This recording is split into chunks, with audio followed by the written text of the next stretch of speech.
ஆமாம். 1 பேதுரு 2ஆம் அதிகாரம் 21ஆம் வசனத்தை வாசிப்போம். 1 பேதுரு 2:21. இதற்காக நீங்கள் அழைக்கப்பட்டு இருக்கிறீர்கள், ஏனெனில் கிறிஸ்து உங்களுக்காய் பாடுபட்டு நீங்கள் அவருடைய அடிச்சுவட்டுகளை தொடர்ந்து வரும்படி உங்களுக்கு மாதிரியை பின் வைத்து போனார். ஒரு லெகசி செட் பண்ணிட்டு போயிட்டார், ஃபுட் பிரிண்ட் வச்சுட்டு போயிட்டார். நம்ம எப்படி போவது, நம்ம வழி எப்படி இருக்கணும், நம்ம என்ன டிசிஷன் எடுக்கணும், இப்படிலாம் குழம்பிக்கிட்டே இருக்கணும்னு ஆண்டவர் எதிர்பார்க்கல. சமாதானம் இல்லாமல் இருக்கணும்னு இல்லை. அவர் எல்லாத்துலேயும் ஒரு முன்மாதிரியை வச்சுட்டு போயிட்டார். எல்லாவற்றுக்கும் அவர் வைத்திருக்கிற அடிச்சுவடுகளை பின்பற்றினாலே போதும் உண்மையான கிறிஸ்துவராய் வாழ முடியும், ஜெயிக்கிற கிறிஸ்துவராய் வாழ முடியும், பிசாசை காலின் கீழ் போட்டு மிதிக்கிற கிறிஸ்துவராய் வாழ முடியும். அவருடைய அவங்களுக்கு சொல்லுவேன், ரொம்ப பெரிய பயிற்சி நான் கொடுக்க வரலப்பா, ஏன்னா பாஸ்டர்ஸ்கே இதை தான் சொல்லுவேன். If you follow me I will make you fishers of men. என்னை பின்பற்றுங்கள், நான் உங்களை மனுஷரை பிடிப்பவர்களாக்குவேன்னு சொல்லிட்டார். அவ்வளோதான். அவரை மாதிரி அவரை பின்பற்றினாலே போதும் அப்படின்னு சொல்லுவேன். ஸோ நம்முடைய வாழ்க்கையில் எல்லா தேவைகளும் பிரச்சனைகளுக்கு மாத்திரமல்ல, எந்த சூழ்நிலைகளுக்கும் நாம் பிறருக்கு ஆசீர்வாதமாக இருக்கும்படியாகவும் நம்ம யாரை பின்பற்றுவது என்ற குழப்பம் இல்லாமல் இருக்க இயேசு கிறிஸ்து இந்த உலகத்தில் நாம் பின்பற்றும்படி ஒரு அடிச்சுவடை விட்டு சென்றிருக்கிறார். குறிப்பாக இந்த 1 பேதுரு நிருபத்தை பேதுரு எழுதின காரியத்தை நாம் அறிவோம். அவர் சில சீசர்களின் துணை கொண்டு எழுதினார் என்று சொல்லப்படுகிறது. ஆனாலும் நமக்கு அது தேவனுடைய வார்த்தை. எதற்காக எழுதப்பட்டது என்று சொன்னால், அந்த நாட்களிலே கடும் உபத்திரவத்தை சபை சந்தித்தது. லிட்டரலான உபத்திரவம், சரீர பிரகாரமான உபத்திரவம். இயேசுவை சொந்த இரட்சகராய் ஏற்றுக்கொண்டது நிமித்தம் சொந்த பந்தங்கள் அவர்களை விலக்கினார்கள். அவர்களை அரசாங்கம் இரண்டாந்தர குடிமக்களாய் சிறுபான்மையினராய் அறிவித்து கொடுமைப்படுத்தினது. அப்படிப்பட்ட உபத்திரவ காலத்திலே அவர்கள் விசுவாசத்திலே சிறப்பட, நிலைத்திருக்க, கனி கொடுக்க, வளர, கனி கொடுக்க அவர்களுக்காக அருமையான போதனைகளை பேதுரு புத்தகத்திலே எழுதுகிறதை பார்க்கிறோம். நம்ம அதற்குள்ள போகல. அடிச்சுவடுகள், இயேசு கிறிஸ்துவின் அடிச்சுவடுகள். அவரை போல மாறணும் அப்படின்னு பாடணும், ஜெபித்தோம். அப்படியானா அவருடைய அடிச்சுவடுகளை பின்பற்றணும், அவ்வளோதான். நமக்குன்னு ஒரு வாழ்க்கை முறை சின்ன வயசுலேருந்தே ஏற்பட்டுருச்சு. நமக்குன்னு ஒரு மனோபாவம், சிந்திக்கும் திறன் இருக்கிறது, முடிவெடுக்கும் ஆற்றல் இருக்கிறது. நம்ம குறித்து வேலை செய்கிற இடத்துல இவர் இப்படிதாங்க, இந்த ஆள் இப்படிதான், இவன் இப்படிதான், இவா இப்படிதான் அப்படின்னு நம்முடைய பர்சனாலிட்டி, ஆழத்துவத்தை குறித்து ஒரு மதிப்பீடு வச்சிருப்பாங்க. அது உலகம் அழகா சொல்லும், இவர் இப்படித்தான் அப்படின்னு சொல்லும். இவர் இப்படித்தான்னு சொல்லுகிற இடத்துல இவர் இயேசுவை பிரதிபலிக்கிறவர்ன்ற உன்னதமான இடத்துக்கு நாம வரணும். கரங்களை தள்ளியா சொல்லுவோம், அல்லேலூயா.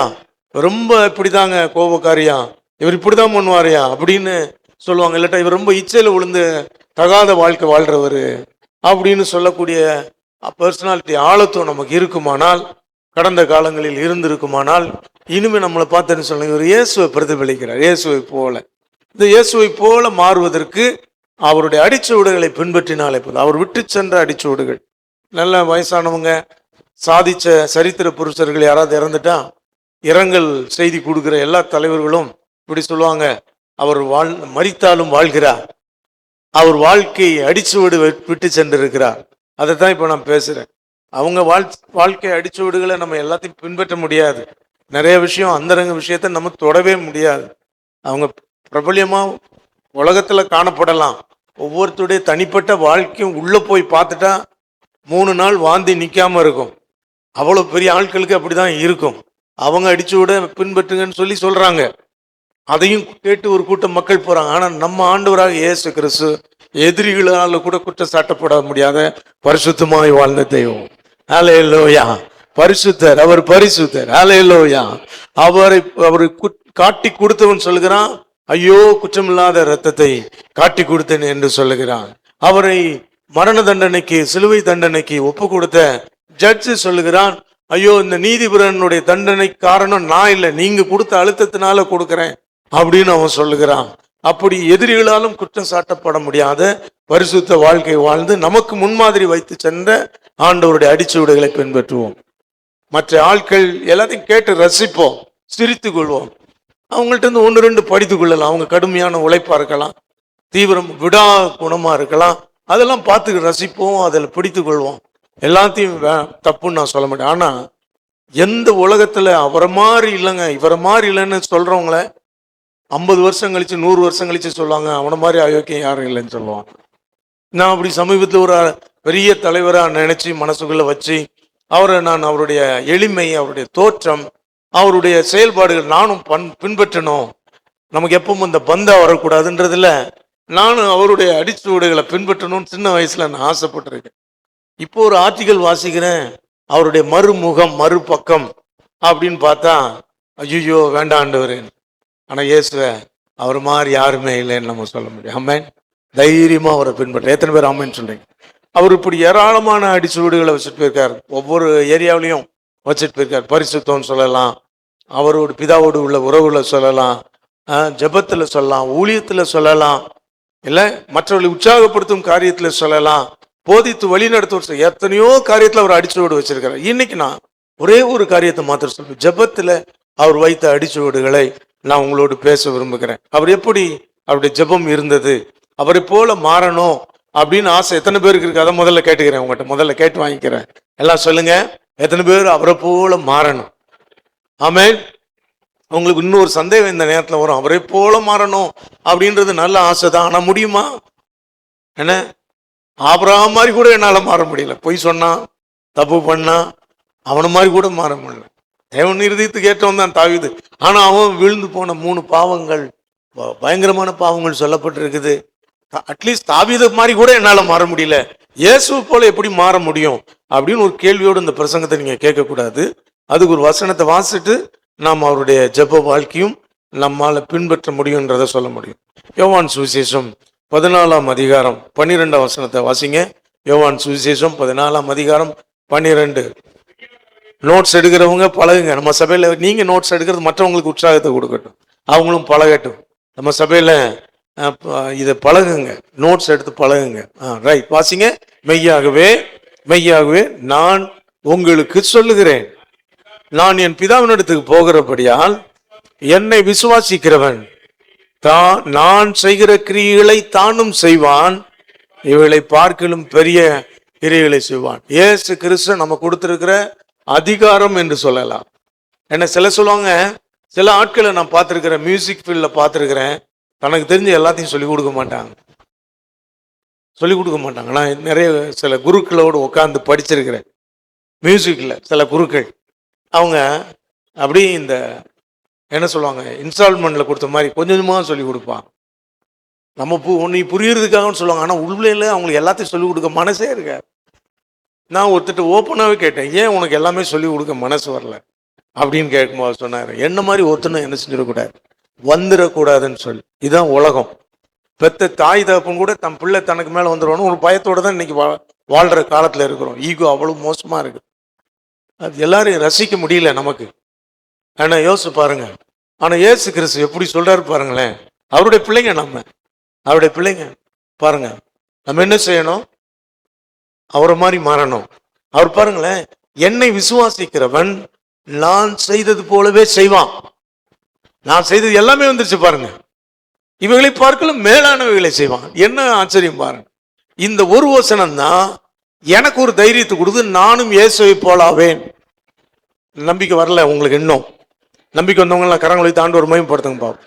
எத்தனை பேர் ஆண்டவர் மகிமைப்படுத்தும்? இப்போ இருக்கிற பிரசன்ட் சிச்சுவேஷன்ல நான் எங்கெங்க ஆபிரகாம் மாதிரியே மாற முடியாது, ஈசாக்கு மாதிரியே மாற முடியாது, தாவீது மாதிரியே மாற முடியாது. நான் பாட்டு பாடிக்கிட்டு இருக்கேன், நான் எப்படி இயேசுவை போல மாறணும் எனக்கு தெரியாது. வசனம் சொல்லிடுச்சு, இயேசு சொல்லிட்டாரு, அவருடைய ஆசை இது, அவருடைய விருப்பம் இது, அவர் எனக்கு கொடுத்திருக்கிற அதிகாரம் இது. ஆகவே நான் இயேசுவை போலாவேன்.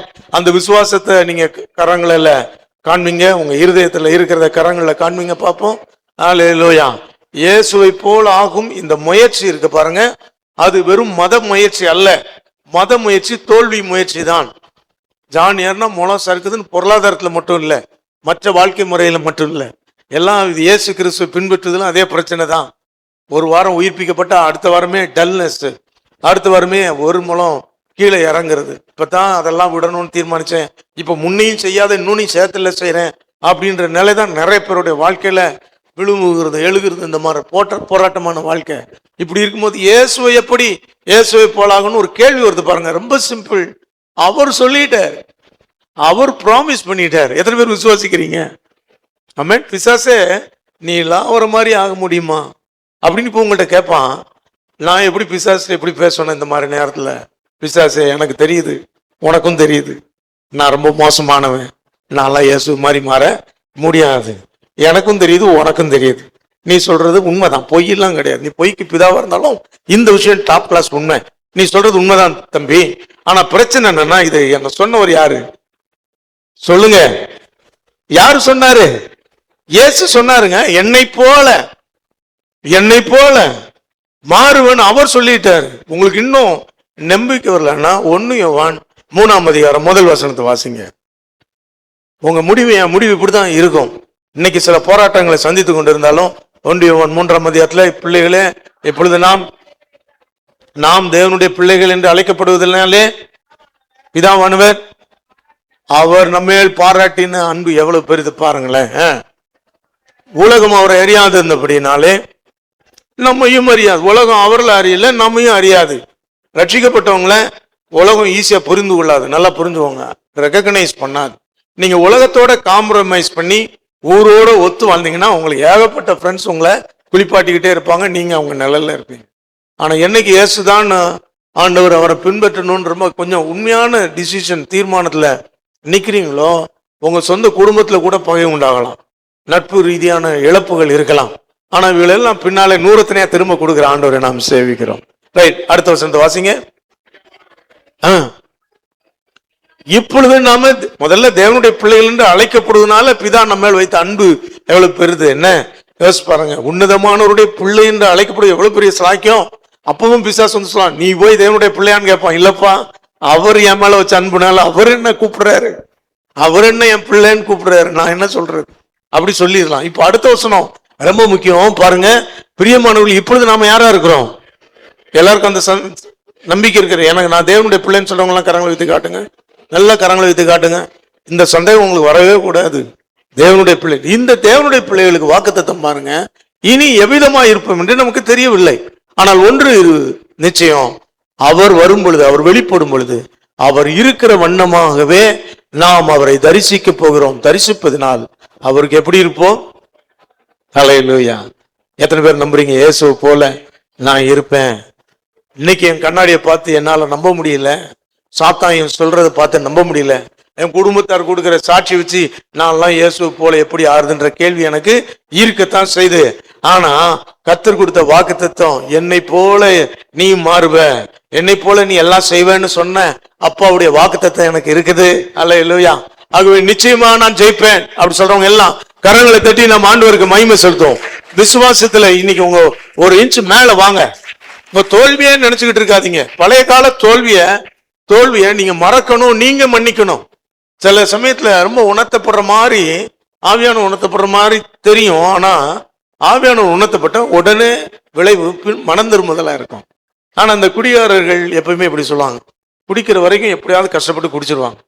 அதுக்கப்புறம் வெளியே வந்து சொல்லுவாங்க, ஐயோ நான் ஒரு பாவி, நான் குடிச்சிட்டேன், வீட்டுக்கு துரோகம் பண்ணிட்டேன், ஐயோ காசை வெண்பட்டேன், என் உடம்புக்கு எடுத்துட்டேன், என் பிள்ளைகளுக்கு துரோகம் பண்ணிட்டேன், எல்லாத்தையுமே அறிக்கை பண்ணுவாங்க. இந்த அறிக்கை அது போத தெளிகிற வரைக்கும் தான் இருக்கும். இப்படி எல்லாம் நம்முடைய காரியம். நமக்குள்ள பழைய பாவத்தை குறித்த நினைவு வரும் பொழுது குற்ற உணர்வு அடையணும், பாவ உணர்வு அடையணும், குற்ற மனசாட்சி அல்ல. நான் போய் இதை செஞ்சுட்டேனே ஆண்டவர், எவ்வளவு பெரிய என்னை நம்பி என்னை எவ்வளவு பொறுப்பு கொடுத்தீங்க, நான் போய் இதை செஞ்சுட்டேன், இந்த உணர்வு வரணும். இது நல்லது. இந்த மெய் மனஸ்தாபம் வரும்போதுதான் உண்மையான ரட்சிப்பே வருதுன்னு நம்ம வேதத்துல வாசிக்கிறோம். இல்ல அந்த உணர்வு, ஐயோ நான் இதை செஞ்சிடலாமா, செஞ்சுட்டேன். ஆனா இப்போ நீங்க அவர் மன்னிச்சுட்டாரு, நீங்க அறிக்கை செய்தீங்க, அவர் ரத்தத்தினால் சுத்தி இருந்து உங்களை மன்னிச்சுட்டாரு. இப்ப பிசாசு என்ன பண்ணுவான், நீங்க ரொம்ப பரிசுத்தமான தோட்டத்துல இருக்கிற மாதிரி தான் நீங்களும் நினைப்பீங்க. நீங்க ஜோமன் உட்காரும் பொழுதெல்லாம் அவன் சொல்லுவான், என்னதான் இருந்தாலும் நீ அன்னைக்கு செஞ்சிருக்க கூடாதுல்ல அப்படி அப்படின்னு நினைக்க வச்சுக்கிட்டே இருப்போம். நீங்க உடனே அழுவீங்க, ஆண்டவரே என்ன மன்னியும் ஆண்டவரே, இந்த ஒரு விஷயம் மன்னியும் பண்ணு. அவர் மன்னிச்சுட்டாருப்பா தம்பி, உன்னை மன்னிச்சுட்டாரு. அவர் மன்னிச்சுட்டாருன்றது என்னைக்கு நம்புறியோ அன்னைக்கு தான் நீ விடுதலை பெற முடியும். நீ அழுதுகிட்டே இருக்கிற வரைக்கும் அல்ல, கேட்டுக்கொண்டே இருக்கும் பொழுது அல்ல. என்னைக்கு அவர் என்னை மன்னிச்சுட்டாரு, நானும் மன்னிச்சுட்டேன்னு சொல்லி மன்னிச்சு மறக்கிறியோ அன்னைக்குதான் உன் பாவத்திலிருந்து விடுதலை கிடைக்கும். கரங்களை தட்டி ஆண்டவருக்கு மகிமை செலுத்துங்க. ஹல்லேலூயா. ஆகவே நமக்குள்ள இந்த தைரியத்தோட இருக்கு. நான் அவருடைய பிள்ளை, இன்னைக்கு நாளைக்கு எப்படி இருக்க போறேன், அவருக்கு ஒப்பா இருக்க போறேன். பைபிளுக்கு லைசன்ஸ் கொடுத்துருச்சு, அப்படியே நான் பயப்படணும். அவரை பின்பற்றுவேன். சொல்லுங்க, நான் அவரை பின்பற்றுவேன். ஹல்லேலூயா. உண்மை போல ஆவேன். சொல்லுங்களேன், உண்மை போல ஆவேன்னு சொல்லுங்க. நான் உண்மை போல மாறுவேன் ஆண்டவரே. சொல்லுங்களேன், வாய் திறந்து சொல்லுங்களேன், தைரியமா சொல்லுங்க. பக்கத்துல உள்ளவங்க பார்த்து சொல்லுங்க, நானும் இயேசுவை போல ஆவேன்னு சொல்லுங்க. தைரியமா சொல்லுங்க. கண்ணு பார்த்து சொல்லணும், கண்ணு பார்த்து முகம் பார்த்து சொல்லணும். திருட்டு மொழியெல்லாம் இருக்கும், பயப்படாதீங்க. தைரியமா கண்ணை பார்த்து சொல்ல, நான் இயேசுவை மாதிரி மாறிக்கிட்டு இருக்கிறேன், இயேசுவை போல மாறுவேன் சொல்லுங்க. சொல்லுங்க பிரதர், சிஸ்டர், சொல்லுங்க. தம்பி, தங்கச்சி, சொல்லு. ஹல்லேலூயா. Praise the Lord. இயேசுவா மாற முடியாது, அது மோசமான கல்ட்டு. என்ன, அது துருபதேசம். சில சொல்லுவாங்க நீ கடவுளாவே மாறிடுவேன். நோ, நான் என்னைக்கும் மனுஷன்தான். எலியா என்னும் பாடுள்ள மனுஷன் தான். ஹல்லேலூயா. ஆனா அவரை மாறி மாறுவேன். ஆண்டவரே உமக்கு நன்றி, உமக்கு நன்றி என்று எல்லாம் கரங்களை உயர்த்தி ஆண்டவரை மகிமைப்படுத்தும். அவருடைய ஜெப வாழ்க்கை பின்பற்றுவதற்கு இது நமக்கு ஒன்னே, அவர் மாதிரி எல்லாம் ஜெபிக்க முடியுமா அப்படின்னு கேட்க கூடாது. அவர் மாதிரி ஜெபிக்க முடியும். இன்னும் கேட்டா ஏன் ஜெபிக்கணும்ன்ற கேள்விக்கும் அவர் தான் பதில். அவர் ஜெபிக்காமலே வேலை செய்யக்கூடிய ஒரே ஒரு ஆள் இந்த உலகத்துல இருந்தா அவர் தான். ஆனா அவர் எனக்கு ஒரு முன்மாதிரியை அடிச்சுவடை வைத்து சென்றிருக்கிறார். ஏன்? நான் ஜெபிக்க வேண்டும் என்பதற்காக. நான் ஜெபத்தை கற்றுக்கொள்ள வேண்டும், ஜெபத்தில் பழக வேண்டும். ஜெபம் ஒரு மத கடமை அல்ல, தேவனோடு ஏற்படும் உறவு. ஹல்லேலூயா, ஹல்லேலூயா. இதெல்லாம் படிக்கணும். அவர் எப்படி செஞ்சாரு அதை நம்ம பார்த்துட்டோம்னா, அவரை பின்பற்ற ஆரம்பிச்சிட்டோம்னா, நாமும் ஜெபம் என்பது நம்முடைய வாழ்க்கையில ஒரு அங்கமாய் மாறும். எத்தனை பேரு இன்னைக்கு நான் ஜெபிக்கலையே, நான் ஜெபம்னாலே எனக்கு ரொம்ப மோசமான அனுபவம், ஒரு 2 நிமிஷம் கூட ஜெபம் பண்ண முடியல, இல்லைன்னா ஜெபம்ன உடனே கொட்டாய் வருது அப்படின்னு. ஜெபம்னாலே என்னன்னு தெரியாதவங்க யாராவது இங்க உட்கார்ந்து இருந்தீங்கனால சொல்றேன், நிறைய பேர் இருக்கிறீங்க எனக்கு தெரியும். உங்களுக்கு நான் சொல்றேன், கொஞ்சம் விசுவாசத்தை மாத்திரம் கொடுத்து, எனக்கு இயேசு சொல்லிட்டாரு அவரை மாதிரி மாற முடியும், அவரை மாதிரி நானும் ஜெபிப்பேன். ஹல்லேலூயா. சொல்லுங்க, வாய் திறந்து சொல்லுங்க, அவரை மாதிரி நானும் ஜெபிப்பேன். சொல்லுங்க, வாய் திறந்து சொல்லுங்க, அவரை மாதிரி நானும் ஜெபிப்பேன். ஹல்லேலூயா. நம்ம கேட்போம், நீங்க ஜெபித்தது போல எனக்கு ஜெபிக்க கற்றுத்தார், அவ்வளவுதான். ரைட். இப்ப பாருங்க, இயேசு கிறிஸ்துனுடைய ஜெப வாழ்க்கை எப்படி இருக்குன்னா, அவருடைய பழக்கமா இருந்திருக்கு. அவர் ஜெபம் என்பது அவருக்கு பழக்கமா இருந்திருக்கு. அவருக்கு ஒரு இடம் இருக்குது, அவருக்கு ஒரு குறிப்பிட்ட நேரம் வச்சிருக்கிறார். இதை மட்டும் படிச்சிட்டோம்னா நம்முடைய ஜெப வாழ்க்கை ஸ்ட்ராங்கா மாறிடும். இல்லைன்னா ரட்சிக்கப்பட்ட புதுசுல நம்ம உண்மையா எப்படி ஜெபம் பண்ணோம் பாருங்க. ஜெபம்னாலே என்ன நமக்கு தெரியல. அப்போ எப்படி ஜெபிக்கணும் நிறைய பேர் கேட்பாங்க. இயேசு நாமத்தில் கேட்கணுன்றீங்களா, அது எப்படின்னு கேட்பாங்க. இன்னைக்கு வரைக்கும் நம்ம சபையில சிலர் ஜெபிக்கும் பொழுது நான் கவனிக்கிறேன், உங்கள்கிட்ட மைக்கை கொடுத்து ஜெபம் பண்ண சொன்னா நீங்க சரியா ஜெபம் பண்ண, முறைப்படி ஜெபம் பண்ண தெரியல. நான் ரொம்ப டிஸ்டர்ப் பண்றது இல்லை, அவங்கள படிக்கட்டும்னு விடுறேன். நான் பைபிள்ல நம்ம எல்லாரும் படிச்சபடி என்ன செய்வோம், பரமண்டலங்களில் இருக்கிற எங்கள் பிதாவை உம்முடைய நாமம் பரிசுத்தப்படுவதாக, மகிமைப்படுவதாக. முதல்ல ஆண்டவரை துதிக்கிறோம், முடிக்கும் போது ஜெபத்தை இயேசுவின் மூலம் ஜெபங்களும் பிதாவே அப்படி நிறைய பேர் சொல்லணும், ஆமேன்னு சொல்லி முடிச்சிருவாங்க. அப்படி நம்ம சபையில நான் பாக்குறேன், உங்கள்கிட்ட மைக்கு கொடுத்து ஜெபம் பண்ண பார்க்கும் போதே அப்படி செய்ய தெரியல, நோ ப்ராப்ளம். ஆனா நம்ம படிப்போம், கற்றுக்கொள்வோம், ஆசையை எடுத்துக்கொள்வோம். நம்ம ஜெபம் நீங்க பண்ண ஆரம்பிச்சிங்கன்னா உங்க முகமே மாறிடும். உங்க முகத்துல உள்ள சோர்வு போயிடும், அவிசுவாசம் போயிடும், அந்த கண்கள் உள்ள அந்த இச்சை கண்கள்லாம் மாறிடும். இச்சை கண்கள் மாறிடும். என்ன, பாவத்தை விட்டு ஓய்ந்திராத கண்கள்னு பேதுரு சொல்ற மாதிரி அந்த கண்களே மாறிடும். கண்களே மாறுங்க. நீங்க ஜெபம் பண்றவங்களை கண்ணை வச்சே கண்டுபிடிச்சிடலாம். ஜெபம் பண்றவங்களை கண்ணை வச்சே கண்டுபிடிக்கலாம். அவன் கண்ணு எப்படி இருக்குன்னு பார்த்தாலே அவன் ஜெபிக்கிறானா ஜெபம் பண்ணலையான்னு தெரியும். ஹல்லேலூயா. எத்தனை பேர் இங்க இருக்கிறீங்க? பயப்படாதீங்க, பயப்படாதீங்க. என்னமோ வேற ஏதோ சொல்ல போறாருன்னு பயந்துடாதீங்க. ரைட். இன்னைக்கு நம்ம படிக்க வந்திருக்கோம். பயத்தெல்லாம் விட்டுருங்க, அவிசுவாசத்தெல்லாம் விட்டுருங்க. ரைட். அப்போ இயேசு கிறிஸ்து அவருடைய பிரேயர் லைஃப் நமக்கு முன்மாதிரியா வச்சது. ஏன் அவ்வளவு ஸ்ட்ராங்கா அவர் ஜெபம் இருந்துச்சுன்னா, அவருக்கு அது வழக்கமா இருந்துச்சு. வசனத்தை மாத்திரம் வேகமா சொல்றேன். லூக்கா எழுதின சுவிசேஷம் 22ஆம் அதிகாரம் 39ஆம் வசனத்தை வேகமா வாசிங்க பார்ப்போம். லூக்கா 22:39. பின்பு அவர் புறப்பட்டு வழக்கத்தின்படியே ஒலிவ மலைக்கு போனார், அவருடைய சீசரும் அவருக்கு பின்னாலே. அப்போ ஜெபம் என்பது அவருக்கு எப்படி இருந்துச்சு சொல்லுங்க? வழக்கமா இருந்தது. நமக்கு ஜெபம் தேவையின் அடிப்படையில் நம்ம ஜெபம் இருக்கலாம். நான் இதை பரியாசமாகவோ குற்றப்படுத்தியோ சொல்லவில்லை. எதிலிருந்து எதுக்கு மாறணும் தெரியணும்ல. நீங்க இங்க இருக்கிற இடத்த சந்தோஷமா ஏத்துக்கிட்டீங்கன்னா எப்படி ஒரு புது மாற்றத்தை போய். அதனாலதான் கொஞ்சம் கொஞ்சம் அதை தொடறேன் நான். நம்ம ஜெபம் எப்படி குறைவா இருக்கலாம், ஒரு வேளை நமக்கு தேவை வரும் பொழுது ஜெபித்து பழகிருப்போம். ஜெபம் பண்ணலையா, ஜெபம் பண்றேன். பரீட்சைக்கு போகணும், ஜெபம் பண்றேன். கடன் பிரச்சனை, ஜெபம் பண்றேன். சுகம் இல்லை, டாக்டர் பயம் காட்டுறாரு, ஜெபம் பண்றேன். இந்த ஜெபம் இல்லை. இந்த ஜெபத்தை நான் இப்ப பேசவே இல்லை. ஆண்டவரோடு பேசுகிற ஜெபம் இல்லை. அமர்ந்து காத்திருப்பேன். ஆமென். ஹல்லேலூயா. சீமே.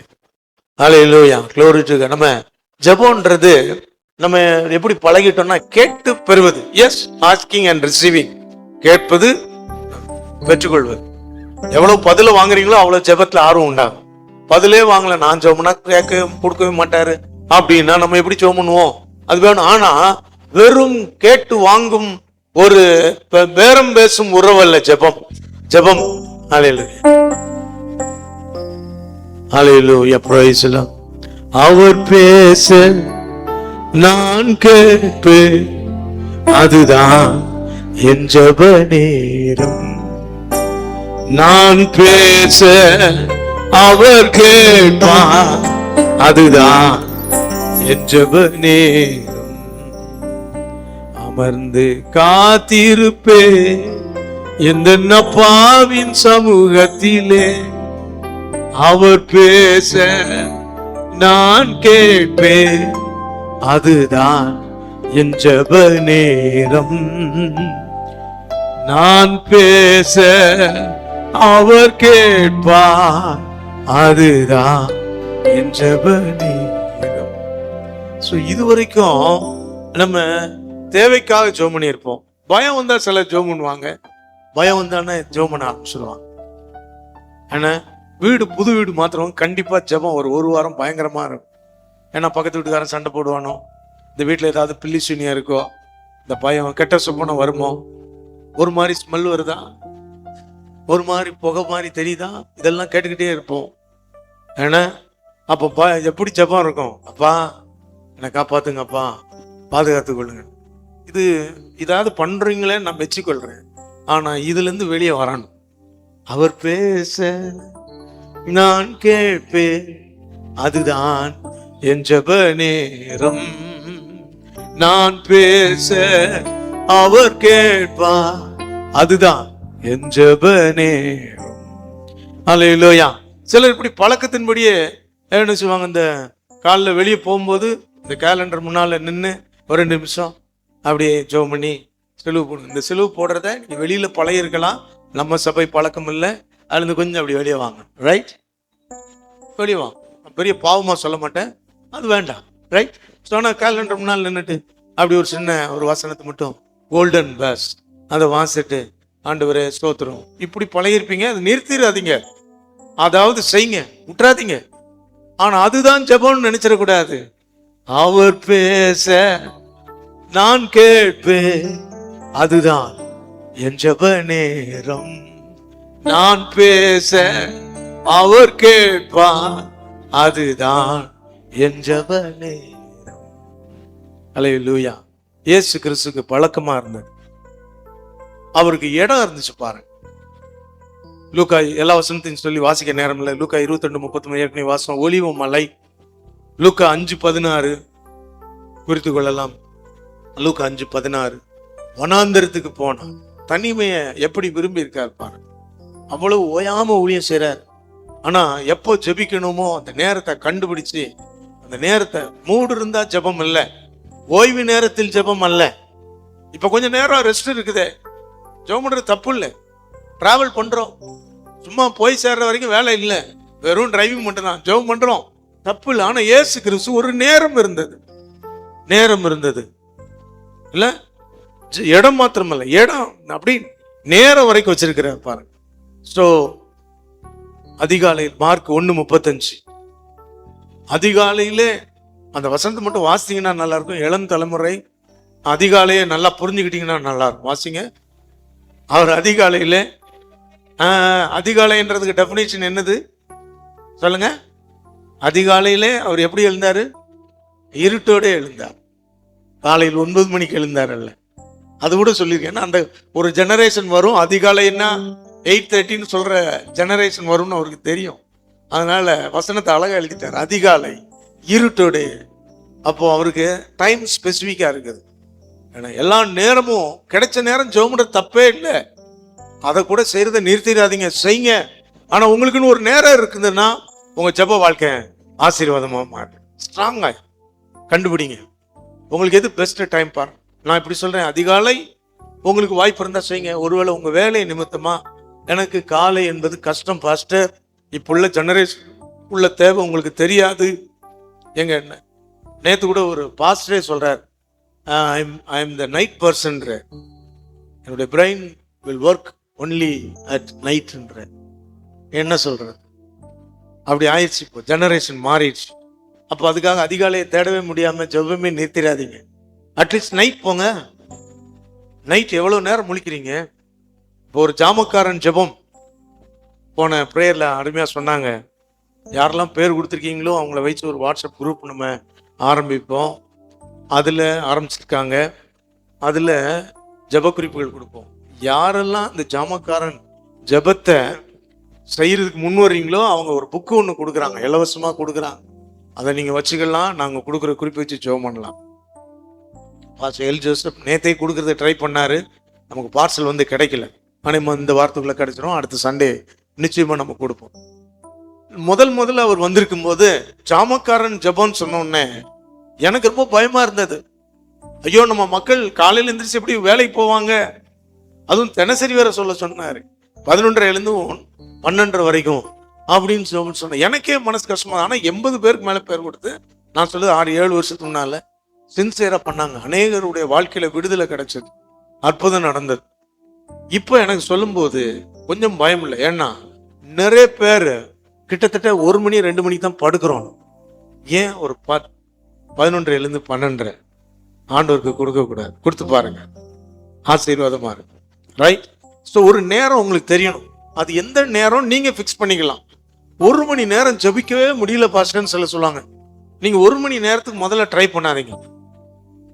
இயேசுவே உங்களுடைய சமூகத்துல வந்திருக்கிறேன், ஜெபிக்க வந்திருக்கேன்னு சொல்லுங்க. அதுல இருந்து 30 செகண்ட் நீங்க ஜெபம்னாலும் அந்த ஜெபம் கவுண்ட் பண்ணப்படும். எஸ், அதுல இருந்து ஆரம்பிங்க. 30 செகண்ட், அதுக்கு மேல வாயில வார்த்தையே வரல, ஜெபிக்க மூடே இல்லை, எந்திரிச்சிருங்க, நோ ப்ராப்ளம். ஆனா பழக்கமாக்குங்க. எந்த ஒரு காரியமும் தொடர்ந்து செய்யும்போது தான் அது பழக்கமாகி வழக்கமாகி கேரக்டரா மாறும், குணாதிசயமா மாறும். இயேசு கிறிஸ்து வந்து ப்ரோக்ராம் இல்லை, ஜெபம், அமாவாசை ஜெபம், பௌர்ணமி ஜெபம், ஒரு குறிப்பிட்ட நாளில் மட்டும் கூடி ஜெபிக்கிற ஜெபம் அல்ல. அவர் ஜெபமாயிருந்தார். அவர் அப்பாவோடு பேசியிருந்தார். அவர் சொன்னார்ல, இதோ உலகத்தின் அதிபதி என்னிடம் அவனுக்கும் எனக்கும் ஒன்றுமில்லை, அவனுக்கோ என்னிடத்தில் ஒன்றுமில்லை. ஆனால் பிதாவும் நானும் தனித்தீரோம், எப்பவும் அவர் என் கூடவே இருக்கிறார். அல்லேலூயா. 24/7 முடியுமா? முடியும். வேலை செஞ்சுட்டே இது சாத்தியமா? முடியும். இடைவிடாமல் ஜெபம் பண்ணுங்கள்னு சும்மா சொல்லலை, பொய் சொல்லலை, அதை அனுபவிச்சவங்க தான். அப்போ பிரயாணம் பண்ணாங்களா? பிரயாணம் பண்ணும் பொழுது கப்பல்லையும் சேதங்களை சந்திக்கும் பொழுதும் முழங்கால் படிட்டா ஜெபம் பண்ண முடியும். ஆனா அவங்க உணர்வு, ஜெப உணர்வு எப்போ ஆண்டவரோட கனெக்ட் பண்ண முடியும். அதுக்கு முன்மாதிரி நம்முடைய சபை பிதாக்கள் அப்போஸ்தலர் வச்சுட்டு போயிருக்காங்க. நீங்க செஞ்சு பாருங்க. ஒரு நாள் முழுக்க நான் ஒவ்வொரு நாள் காலையில் எழுப்பணும்னு என்ன அறியாம ஒரு பாடல் பாடுவேன். அல்லேலூயா, பிரைஸ் தி லார்ட், அல்லேலூயா. இந்த நாளின் ஒவ்வொரு நினைவும்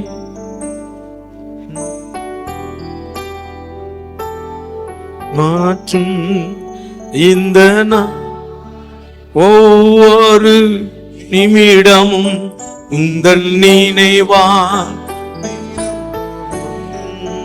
சொல்லுங்க, இந்த நாளின் ஒவ்வொரு நிமிடமும் உங்கள் நினைவால் நிரம்ப வேண்டும். என் வாயின் வார்த்தையெல்லாம் பிறர் காயம் ஆற்ற வேண்டும். என் வாயின் வார்த்தையெல்லாம் பிறர் காயம். சொல்லுங்க, இன்னொரு முறை சொல்லுங்க. இந்த நாளின் ஒவ்வொரு நிமிடமும் உந்தன் நினைவா நிரம்ப வேண்டும். இந்த நாளின் ஒவ்வொரு நிமிடமும் உந்தன் நினைவா நிரம்ப வேண்டும். அப்படி நிரம்பிச்சுன்னா என் வாயின் வார்த்தை எல்லாம் பிறர் காயம் ஆற்ற வேண்டும். என் வாயின் வார்த்தை எல்லாம் பிறர் காயம். ஹல்லேலூயா, ஸ்தோத்திரம். நீங்க ட்ரை பண்ணி பாருங்க. ஒரு சிலர் என்ன இப்படி கேட்பாங்க, அப்படி அப்போ 24/7 அப்படியே ஆண்டோடைய காரியம் அப்படியே நினச்சிக்கிட்டு இருந்தா நாங்கள் எல்லாத்தையும் மிஸ் பண்ணிடுறோம் அப்படின்னு. நான் யூத் ஸ்டேஜில் இந்த பேலன்ஸ்ட் லைஃப் எனக்கு தெரியாது, கற்றுக்கொள்ள. ஜபம்னா அப்படியே ஜபத்திலே மூழ்கிடுவேன். மணிக்கணக்காக 6 மணி நேரம் 4 மணி நேரம் அப்படியே உட்காந்துருப்பேன். பைபிளை வாசிக்க உட்காந்தான்னா 30 அதிகாரம் 40 அதிகாரம் வாசிட்டு எழுதுவேன். ஆனால் ஆண்டவர் சொன்னார், நீ இவ்வளவு என்னை நேசிக்கிறது ரொம்ப சந்தோஷமா இருக்கு, ஆனால் உன் கடமையை செஞ்சுட்டு தான் இதை செய்யணும்னு சொல்லி கொடுத்தேன். கடமையை மிஸ் பண்ணிடாத. உன் வீட்டுக்கு செய்ய வேண்டியதை செய்யணும். நீ வேலை செஞ்சாதான் சாப்பிட முடியும் உன் குடும்பம். நீ ஜெபம் பண்ண, நான் உன்னை ஆசீர்வதிப்பேன், உன் எல்லா எல்லைகளையும் பெருக செய்வேன். ஆனா நீ வேலை செய்யாம ஜெபத்தை காரணம் காமிச்சு நான் இப்ப ஜெபிக்கிறேன் பார்த்தீங்களா, ஆண்டவர் எல்லாம் பார்த்து சொல்லிடாது. அது சோம்பேறிகளின் வார்த்தை, அது என் பிள்ளைகளின் வார்த்தை அல்ல அப்படின்னு சொல்லி கொடுத்தாரு. அப்படிதான் பேலன்ஸ் பண்ண கற்றுக்கணும். அப்போ ஆண்டவரோட நெருங்கி இருக்க முடியும், இல்லை நம்ம செய்ய வேண்டிய வேலையை செய்ய முடியும். அதனால இப்படி சிலர் பயங்காட்டுவாங்க, ரொம்ப கடவுள்னு போயிடாத. ஞாயிற்றுக்கிழமை கோயிலுக்கு போனியா, சர்ச்சுக்கு போனியா, வந்தியான்னு இருக்கணும், பாட்டு பண்ணியா, காணிக்க போட்டியான்னு இருக்கணும். பிரசங்கம் பண்ணும்போது முதல் இன்ட்ரோடக்ஷன் மட்டும் கேட்கணும், அதுக்கப்புறம் இதை தான் பேச போறோம் தீர்மானிச்ச பிறகு தூங்கணும், இல்லாட்டா மொபைல நோண்டணும், இது வந்துட்டு போய்கிட்டே இருக்கணும், இவ்வளவுதான் மேட்ரு அப்படின்னு சொல்லிக்கிட்டு இருப்பான் பாருங்க. அது ஈஸின்னு நினைப்பாங்க. அது ரொம்ப ஈஸி, அதுதாங்க கஷ்டம். எல்லா பிரச்சனையும் நீங்க சுமக்கணும், எல்லா பிரச்சனையும் நீங்க சுமக்கணும், எல்லா தலைவலியும் நீங்க தான். உங்க குடும்ப சுமை, உங்க வேலை பிரச்சனை, எல்லா பிரச்சனையும் நீங்க தான் சுமக்கணும். எவ்வளவு பெரிய கஷ்டம் பாருங்க. ஏன்னா ஒரு மார்ட்டின் லூத்தர் தேவமணி சொல்றாரு, நான் ஒரு நாளைக்கு ஒரு மணி நேரம் 2 மணி நேரம் ஜெபம் பண்ணாம எழும்ப மாட்டேன். இன்னைக்கு ரொம்ப வேலை இருந்துச்சுன்னா 3 மணி நேரம் ஜெபம் பண்ணுவேன். நம்ம ரொம்ப வேலை இருந்துச்சுன்னா எல்லாத்தையும் குறைச்சிருவோம். என்ன அர்த்தம் அப்படின்னா, நம்ம ஜெபத்தை கூட்டும் பொழுது அவரும் எல்லா வேலையும் செஞ்சிடறேன். நான் எப்பெல்லாம் ஜெபத்தை குறைக்கிறேனோ அப்போ நான் வேலை செய்ய வேண்டியது அதிகமா இருக்கும். நான் அதிகமா ஜெபம் பண்ணும்போது என் வேலை குறைவா இருக்கும், எனக்காக நிறைய பேர் வேலை செஞ்சுட்டு இருப்பாங்க. எத்தனை பேர் இங்க இருக்கிறீங்க, என் கூட இருக்கிறீங்க. ஸோ நம்ம மிஸ் பண்ணல, கடமையை மிஸ் பண்ணல, வேலையை மிஸ் பண்ணல, குடும்பத்தை கவனிக்கிறத மிஸ் பண்ணல. எங்க வீட்டுல வந்து கேட்டு பாருங்க, பாஸ்டர் எப்பவும் என்கிட்ட சிலர் கேட்பாங்க, எப்பவும் ஜெபம் தபம்னு இருக்கீங்களா பாஸ்டர்மா?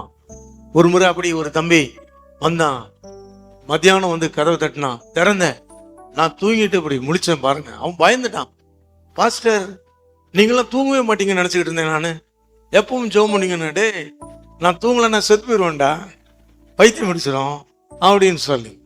அப்புறம் இன்னொரு நாள் இன்னொருத்தர் வந்தாரு.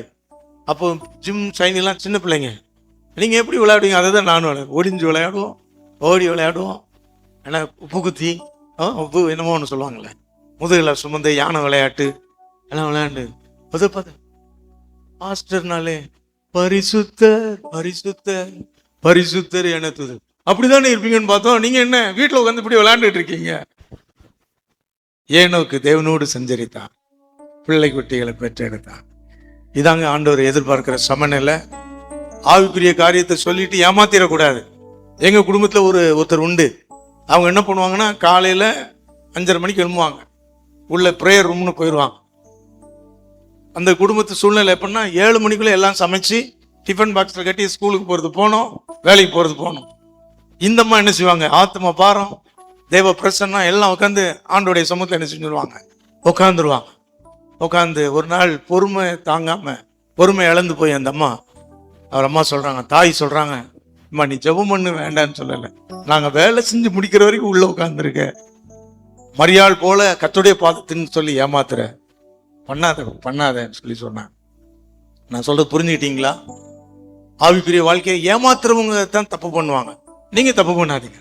காலையில எந்திரிச்ச உடனே என்னென்ன நீங்க செய்வீங்களோ செய்யுங்க, ஆனா இந்த நாளின் ஒவ்வொரு நிமிடமும் இந்த நினைவால் நிரம்ப வேண்டும். இருக்கட்டுமே. ஆமென். அவர் சின்ன ஜெபம் பண்ணி பாருங்க, ஆண்டவர் ஆசீர்வதிப்பார். சோ இயேசு கிறிஸ்துனுடைய ஜெப வாழ்க்கை ரொம்ப முக்கியமா இருந்தது. தனி ஜெபம். கார்ப்பரேட் பிரேயர் பண்ணாரு, ஆனா தனி ஜெபம், தனிமையா அதிகமா ஜெபம். அதை நீங்க பழக்கமாக்காம மற்ற ஜெபங்கள சமாதானம் ஆயிடக்கூடாது, காம்ப்ரமைஸ் ஆயிடக்கூடாது. அதிகாலை ஜெப வீரர்கள் வருகிறவங்களுக்கு சொல்லுகிறேன், பெண்கள் ஜெபத்துக்கு வர்றவங்களை சொல்லுகிறேன், ஆண்கள் ஜெபத்துக்கு வர்றவங்களை சொல்றேன்.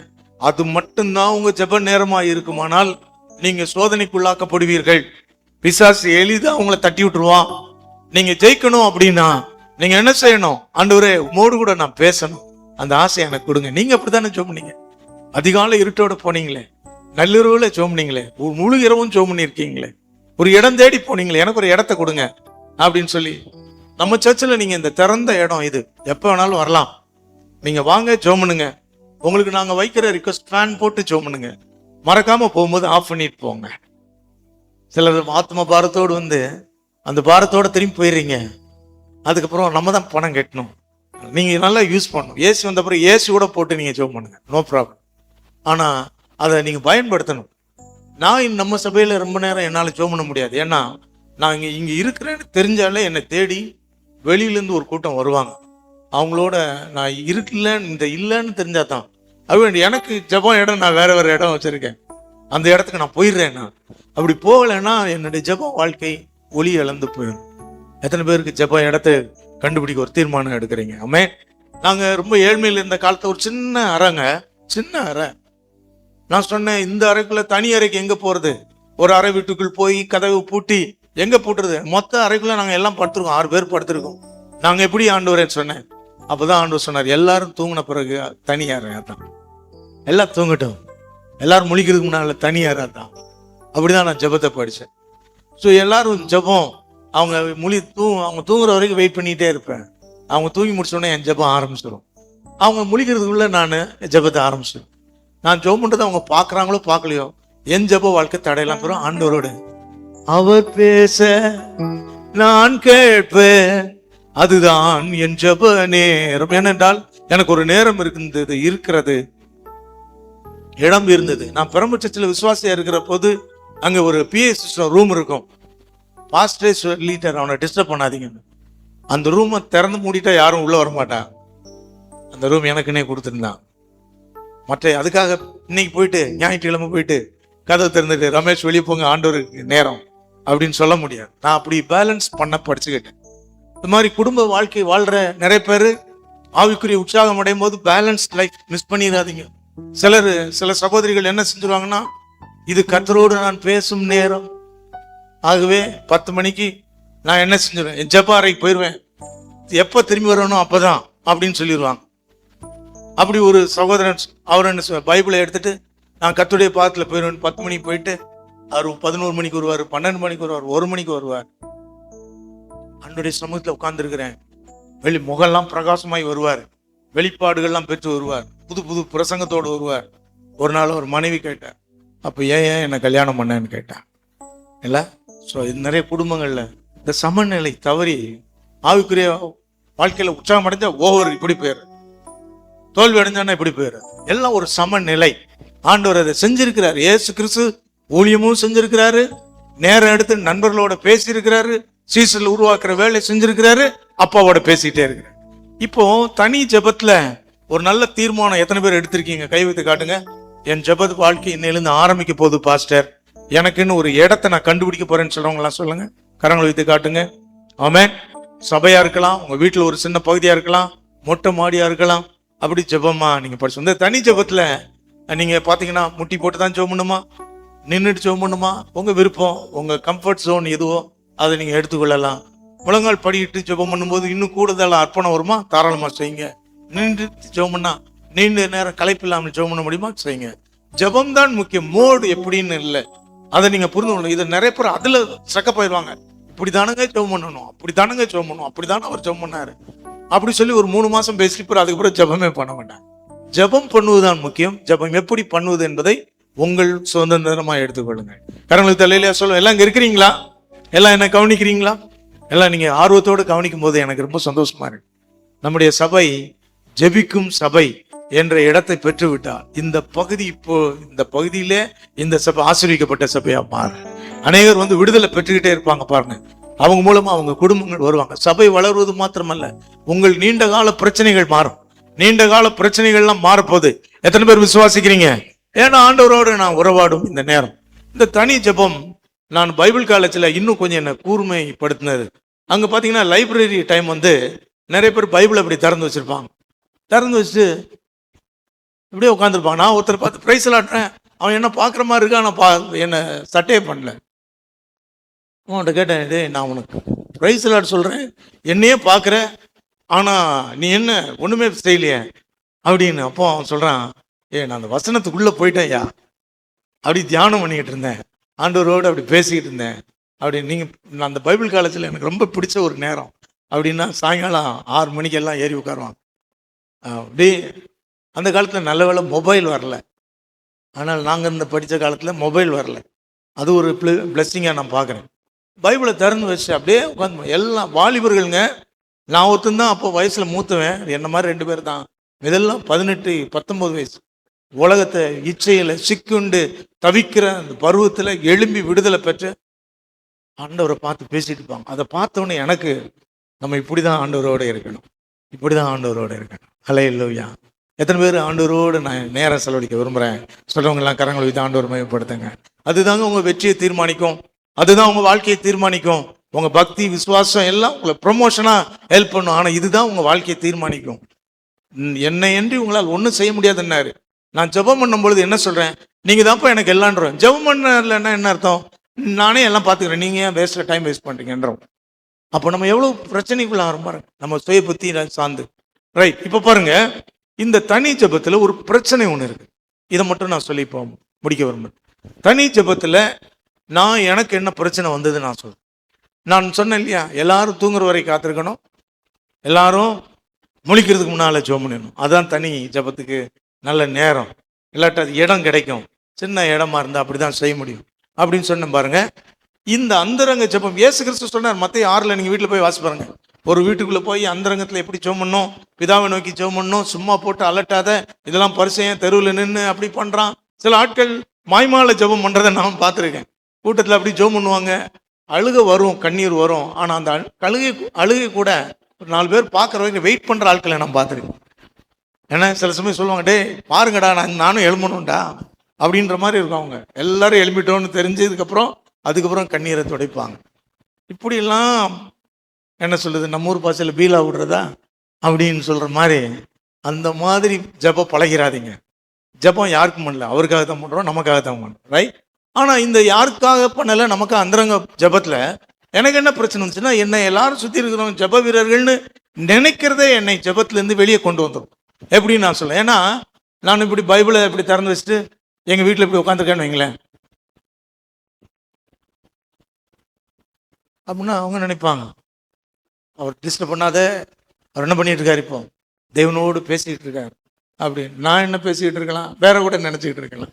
கடனை எப்படி அடைகிறது, பில்டிங் எப்படி கட்டி முடிகிறது, அவன்கிட்ட போய் கேட்கலாமா, இவன்கிட்ட போய் கேட்கலாமா. ஆனால் நான் எப்படி பார்க்கலாம், இங்கே கொஞ்சம் நேரம், இங்கே கொஞ்சம் நேரம். பார்த்தீங்களா? ஸோ என்னுடைய பழக்கம், ஜெப பழக்கம் அப்படி தனிமை தியானம், அந்தரங்கம்னு சொல்லி அதில் மாட்டிக்கிடக்கூடாது. ஏன்னா எப்போ எழும்புறாரு எப்போ ஜோமுறாருன்னே தெரியல. இயேசு கிறிஸ்து அதனால தான் அவருடைய அடிச்சுவிட பின்பற்ற வேண்டியது. அவர் தான் அந்தரங்க ஜெபம் எவ்வளோ முக்கியம்னு சொன்னார், மாடலாக அவர் இருந்தார். ஆனால் அவர் என்ன பண்ணுறாரு பாருங்களேன். அவர் இன்னொரு உதவி பாருங்கள், அவர் என்ன செஞ்சார், பப்ளிக்காக ஜெபம் பண்ணுறாருங்க. பப்ளிக்காக ஜெபம் பண்ணுறாரு, எல்லாரும் முன்னாலையும் ஜெபம் பண்ணுறாரு. 1 யோவான் சுவிசேஷம் 11ஆம் அதிகாரம் 41 42 வாசிங்க. யாராவது ஒருத்தர் சீக்கிரமா வாசிங்க, ஜெபம் பண்ணி முடிக்க போகிறோம்.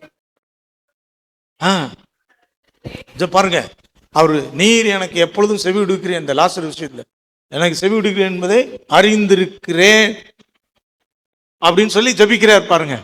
ஆனாலும் இவர்கள் விசுவாசிக்கும்படி, இவர்கள் சந்தோஷத்துப்படி. அப்போ நான் ஜெபிக்கிறதையும் பார்க்கணும். எல்லாம் சொல்லுங்க, நான் ஜெபிக்கிறத பிறர் பார்க்கணும். எல்லாம் சொல்லுங்க, மன்னித்துக்கள். ஜெப வாழ்க்கையை பாருங்க. என் ஜெப வாழ்க்கையை மற்றவங்க பார்க்கணும், கேட்கணும், அறிந்திருக்கணும். ஆனால் நான் ஜெபம் பண்ணுறதை பார்க்கணும்னு அவசியம் இல்லை. ரெண்டுக்கு வித்தியாசம் பாருங்க. நான் எப்போ ஜெபம் பண்ணுறேன்றத ஜெபம் பண்ணி ஷோகேஸில் மாதிரி அப்படி எல்லாரும் முன்னாலையும் பாருங்க, இவர் ஜெபம் பண்றாருன்னு காட்டணும்னு ஜெபம் பண்ணாதீங்க. ஆனா இவர் ஜெபிக்கிறவர் என்ற உணர்வு சுத்தி இருக்கிறவங்களை ஏற்படுத்தணும். இயேசு கிறிஸ்து அதை தான் பண்ணார். அவர் பாருங்க, நிறைய டைம்ல பார்க்கணும். லூக்கா எழுதின சுவிசேஷம் 11ஆம் அதிகாரம் 1ஆம் வசனத்துல வாசிக்கிறோம். அவர் என்ன செய்யறாரு? அவர் ஒரு இடத்துல போய் ஜெபம் பண்றாரு. அவர் ஜெபம் பண்றத பாக்குறாங்க. அதை பார்த்து உடனேதான் நீங்க ஜெபம் பண்ண மாதிரி எங்களுக்கும் கற்றுக் கொடுங்க ஆண்டவர் என்றாங்க. அப்ப பாத்தீங்களா, உங்க பிள்ளைகளுக்கு சொல்ல வேண்டாமா அப்பா ஜெபம் பண்றவர்னு தெரிய வேண்டாமா? அவர் எப்படி உட்காந்து ஜெபம் பண்றாரு, எப்படி கண்ணீர் விடுறாரா, அதை கூட தெரிய வேண்டாங்க.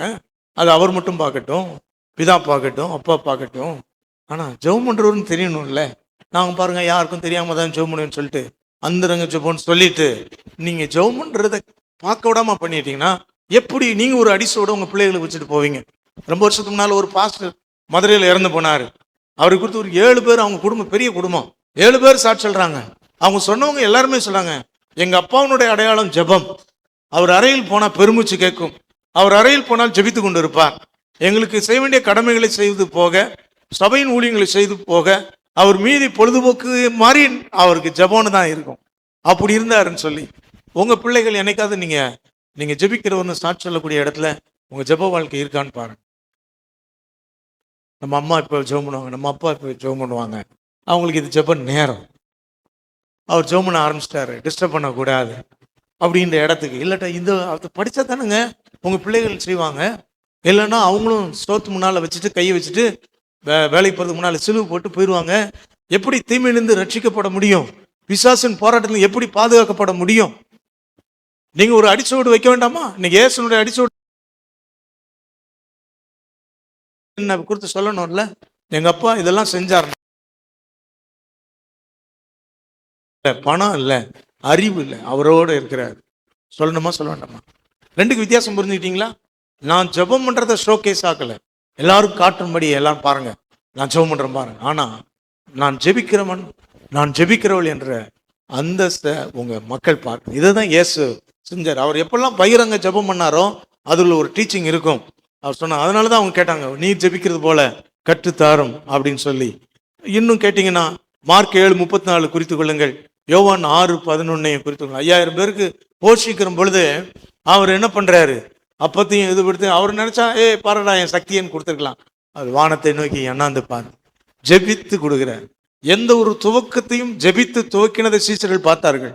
எந்த ஒரு முக்கியமான காரியத்திலும் ஜெபித்து செய்ததை சீசர்கள் பார்த்தாங்க.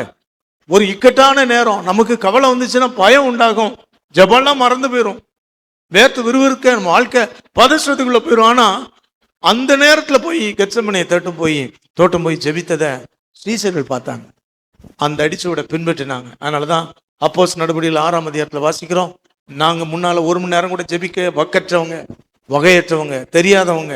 ஆனா இப்போ நாங்க கண்டுபிடிச்சிட்டோம், அவருடைய பாடு மரணத்தில் வெற்றி, உயிர்த்தெழுதலின் வெற்றி, அவருடைய நித்திய பிதாவாக எழுந்த வெற்றிக்கெல்லாம் காரணம் அவர் எப்பொழுதும் பிதாவோடு இருந்த ஐக்கியம், பிசாசை ஜெயித்து வாழ்ந்த சாட்சி வாழ்க்கை நாங்க கண்டுபிடிச்சோம். ஆகவே 6ஆம் அதிகாரத்தில் அப்போஸ்தலர் 6ஆம் நாங்களோ 1 மணி நேரம் ஜெபிக்க முடியாதா என்று இயேசு கெஞ்சி கேட்ட பொழுது 1 மணி நேரம் ஜெபிக்க தெரியாதவர்கள், ஜெபிக்க இயலாதவர்கள். ஆனால் இப்பொழுது சொல்கிறார்கள், நாங்களோ ஜெபிப்பதிலும் வேதத்தை போதிப்பதிலும் என்று வேற எதுலையும் நாங்கள் என்ன செய்ய மாட்டோம், வேஸ்டா நேரத்தை செலவழிக்க மாட்டோம் நாங்கள். அதனாலதான் அப்போஸ்தலர் நடபடிகள், அதனாலதான் சபை வரலாறு, அதனாலதான் பெரிய சாதனை. எல்லாரும் கண்ணில் மூடி ஆண்டவருடைய சமூகத்தில் ஜெபிக்க போகிறோம். உங்கள் ஜெப பலிபீடத்தை கட்டி எழுப்ப இது ஒரு சரியான நாள். எதற்காக? இயேசுவை போல் ஆகணும்னா அவரை மாதிரி நாம என்ன செய்யணும்? ஜெபிக்கணும். எத்தனை பேர் இன்னைக்கு ஆண்டவர் என்னோடு பேசினா சொல்றவங்க எல்லாம் கரங்களை வைத்து ஆண்டவர் மையப்படுத்துங்க. ஹல்லேலூயா, க்ளோரி டு காட்.